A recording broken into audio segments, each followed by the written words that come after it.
Good morning. Welcome to Yellow Door Urban Homestead. I am Asia. I am growing on a urban lot, just a few square feet. And today I am going to get ready to plant, to prepare for fall. And so what I do for fall is I make sure that I mulch my beds. So what mulching will do is keep your moisture levels in, help with backsplash. So if it rains, the rain will hit the straw or plastic or wood chips, whatever you're choosing to mulch with. You can also use cut up leaves. So my leaves I normally put in the compost pile, but I have also mulched with leaves before. Either works for me. The other thing that I'm gonna do is, well, what I've already done is put up hoops across the beds. And so basically I used some conduit and I used PVC pipes. Very easy to use, and I will demonstrate how I put those in and how I covered them as well. So I use plastic, but there's also frost cloth that you can use. I got a gift card to Lowe's a year ago, and it was cheaper for me to use plastic. So it's 6 mil plastic from Lowe's. It's in the building section, so it's more for construction, but it also works really well for hoop houses. And then I use some clamps to hold it on. And then I'll also use a few bricks to hold it down. And I won't start doing this until we get maybe in like the 20s, because most fall crops, such as brassicas, so that's your broccoli, cauliflower, collards, kale, those things can go through a light frost. You do have to take it off if you're gonna have a warm sunny day. The heat will cook your plants, is basically what it is, because brassicas and the fall plants in general are cold loving plants. So if you get too much heat, they're going to struggle and they're going to be stressed out. So let's get to it. This is just how I prepare my garden for fall. So as I was saying, I use PVC pipe and I use conduit. The conduit comes, I believe, in 10 feet. And so basically, conduit is just this metal piece, and I cut it with a pipe cutter. I think the pipe cutter was maybe $10. But basically, all you're gonna do is slide. So I've taken the conduit off, PVC pipe, just to show you. So you just slide the PVC pipe over the conduit once you've hammered it into the ground. And then kind of slowly, mine are already bent into shape because I used these last year. And that's the other thing. Once you buy them, you probably won't have to buy them again for a good little while. And just kind of slowly push and slide the other across and push down. And that simple, you have hoops to go across your bed. I will end up throwing plastic across this using a clamp, this type of clamp, and I'll clamp right here when I put the plastic on, and that'll hold it and cover it and protect it in frost. And so just for informational purposes, the PVC pipe came from Lowe's, the conduit came from Lowe's, everything pretty much came from Lowe's. I am not exactly sure how much everything was because, like I said, I did this last year, but it wasn't expensive. And again, you'll be able to use it year after year. So the next thing I'll do is straw. I get my straw from, and remember to get straw and not hay. Either way, there are a few weed seeds, but there seems to be less in straw than hay. But I get it from Tractor Supply. It was like $7 and some change. It went up to about $8 and some change when I purchased it today, but it is well worth it. As it will protect your soil. It'll protect the roots from freezing as well. But the other thing is it will break down and add organic matter to your soil. And I'll show you what that looks like from last year. I had 2 beds that I left I left covered. I left mulch all the way through the summer. And some of my beds I did not. The other thing I did prior to putting the straw down is I went and picked up some compost. So I have 2 compost piles. They do not support my whole garden. So I do have to supplement with compost from, bagged soil. And where I live, there isn't a place that's gonna be economical enough to have it delivered to me. Also, the way my house is set up, they would have to dump it in my driveway and I would have to bring it back in a wheelbarrow. So for me, it's more convenient and economical just to buy bagged soil. So basically, it would have been easier for me to have mulched my bed prior to planting. However, in September was my birthday. We also went on vacation. And I've just been a lot more social than I normally am, or away from home than I normally am. And so in order to get the plants in a good amount of time, I did not mulch first. So this weekend has literally been me out here in the garden trying to get things together. So what I did was I threw on some bone meal and some blood meal. All I'm gonna do is work it in a nice chunk of it because you want it to insulate your soil. And also you want it to be able to cover the soil to the point where the sun and the elements won't suck the moisture out of the soil. That's like the point. I've seen people who don't care for straw because the birds get in it. So I guess I could give you the cons of using straw. I still use it because it's my best option. And it's not bad enough for me to say, oh my God, I can't use straw. Also, my whole garden is covered in straw, even the walkways.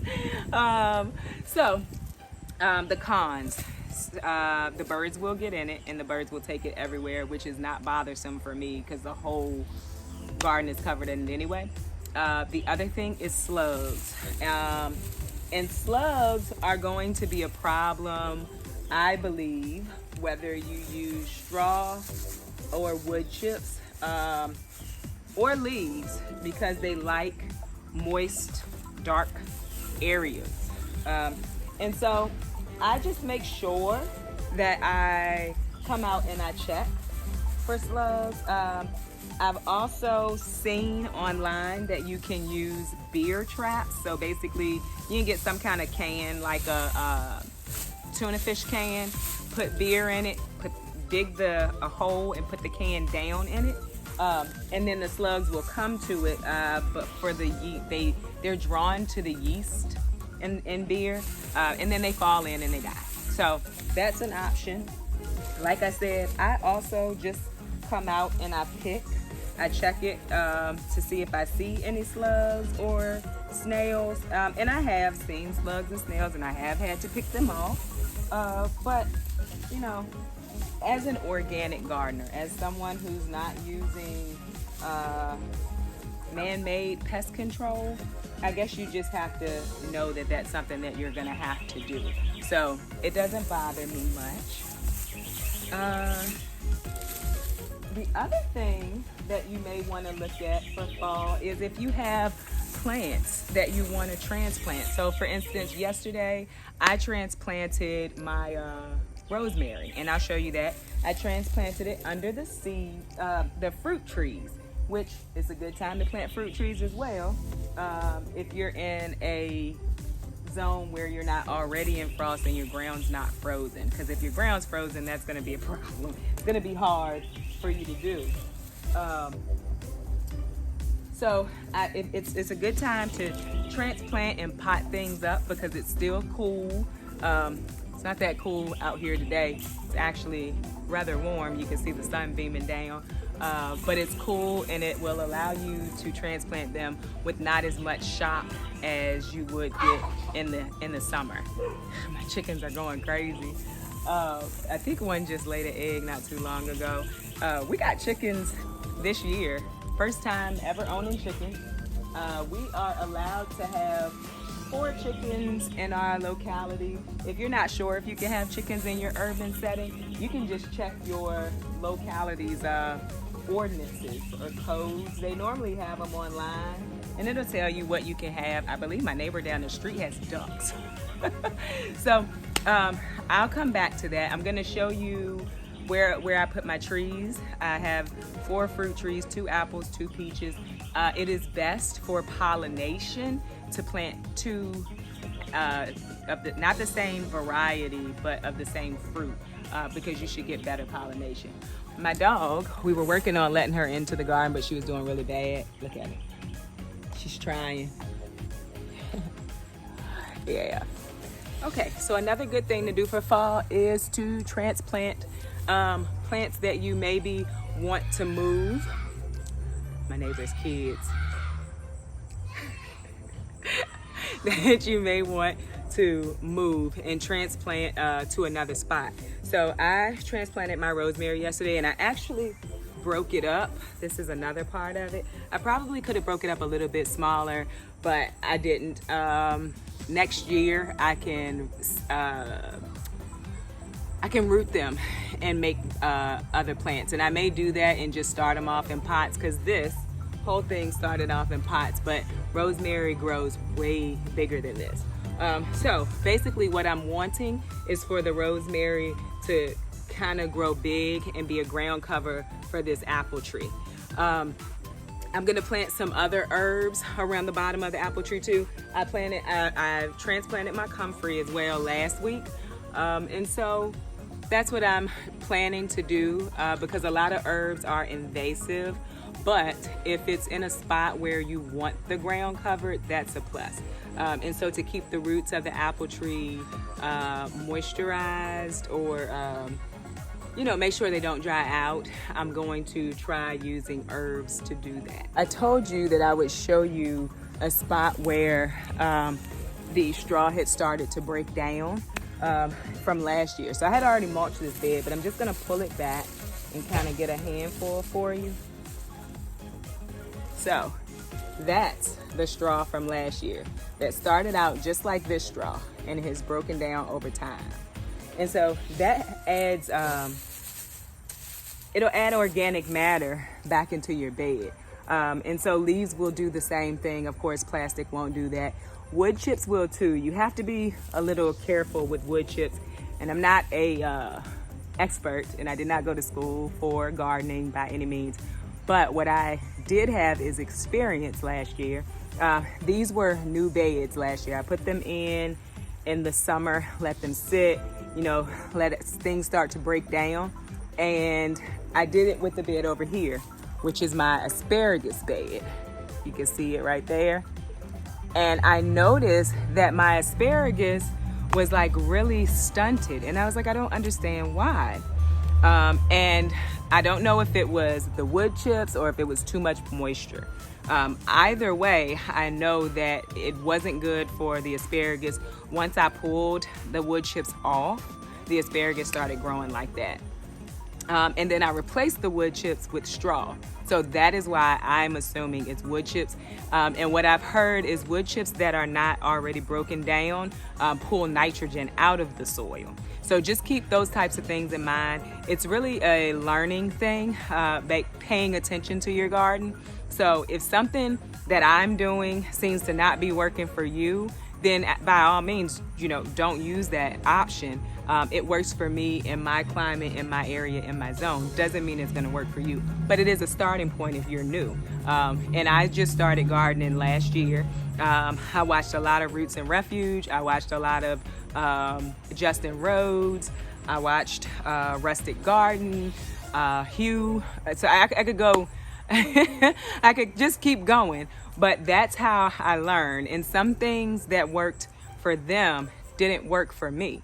And that's not to say it's not a good technique. It's just, it didn't work for me. So the other thing that I do in fall, that I am choosing to do in fall because it's my first year having chickens, is I'm gonna try the deep litter method. Some people say it's a good thing, some people say it's a bad thing. It's the method that I'm gonna try and hope that my chickens survive it. And so I'm going to put more bedding inside of their coop. And I'm also going to line the bottom of the coop with straw, just to start helping things to warm up. I also went to Tractor Supply this morning and read up on food, because who wants to be, which I'm sure I will be, but well, I can avoid one cold straw trip. Oh, did you guys see that bee? By doing it early, food run. So I got food, my daughter has put it in the can, and that's the other thing I'm gonna do to prepare for fall.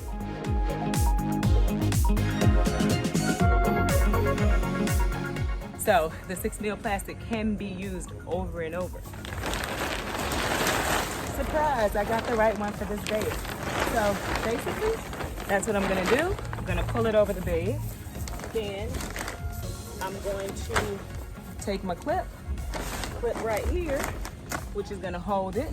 I'll pull this front part together and clip that or put bricks down, and that will cover my bed when we are going to have a frost. So I hope this video was helpful for you. Last year was my first time doing a fall garden, and YouTube really did help me. So I'm trying to return the favor. I grew a lot of vegetables in the fall all the way through the winter. And then early spring, I planted things in this bed and covered it in January. So like broccoli rabe, I planted radishes, beets in January. And come spring, I had food to eat. So again, you can visit me on Instagram at Miss Asia Spratley, ASIA SPRATLEY, for more day-to-day things here on Yellow Door Urban Homestead. Thank you very much. Bye.